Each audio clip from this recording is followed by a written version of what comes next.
أعوذ بالله السميع العليم من الشيطان اللعين الرجيم بسم الله الرحمن الرحيم al'ummar musulmi na faɗin duniya da dama na ƙasashe da dama musamman mutanen da muke ayyuka a kai biznillahi ta'ala waɗanda suke ba mu ayyuka da yawa mutanen kamar Togo, Nigeria, Liberia, Libya, Saudi Arabia, Tanzania, Burkina Faso, Mali, South Africa da sauran ƙasashe, mutanen Kwatano, Togo, Abu Dhabi da dai sauransu. Da fatan kuna cikin ƙoshin lafiya. Assalamu alaikum warahmatullahi ta'ala barakatuh. A yau na kawo muku da wani sirrin biyan bukata yankan wuka.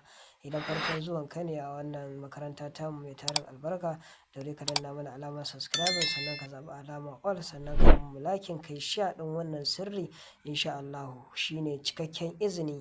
Insha Allah cikakken izinin wannan sirri insha Allah shine kai mu shiya ɗinsa domin yan uwa musulmi su amfana, domin muna yi ne dan ku insha Allah. Biyan bukatan ku shine farin cikin mu gabaki ɗaya.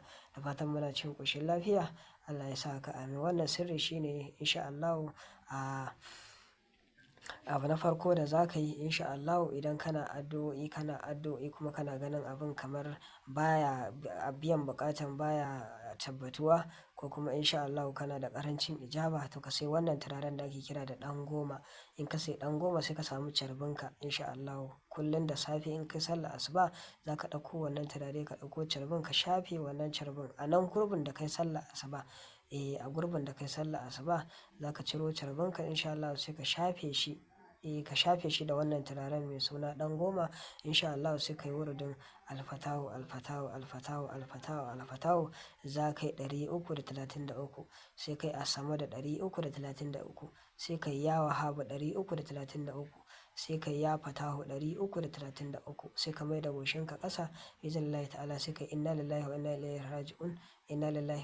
raji'un, sai ka yi 12 insha Allah. Sai ka faɗi bukatunka kafin ka ɗago kanka a wannan sujjada da za ka yi bayan ka gama wannan wurdi insha Allah. Ka faɗi bukatunka. Kuɗi nake so Allah ka bani, kwanciyar hankali nake so Allah ka bani, Allah aure nake so Allah ka zaɓa wa mata ta gari, Allah ga bukatata bi iznillahi ta'ala. Sai ka tashi insha Allah, sai ka yi maftahul amal ɗinka insha Allah, sai ka yi fatiha insha Allah, sai ka tafi uzurinka.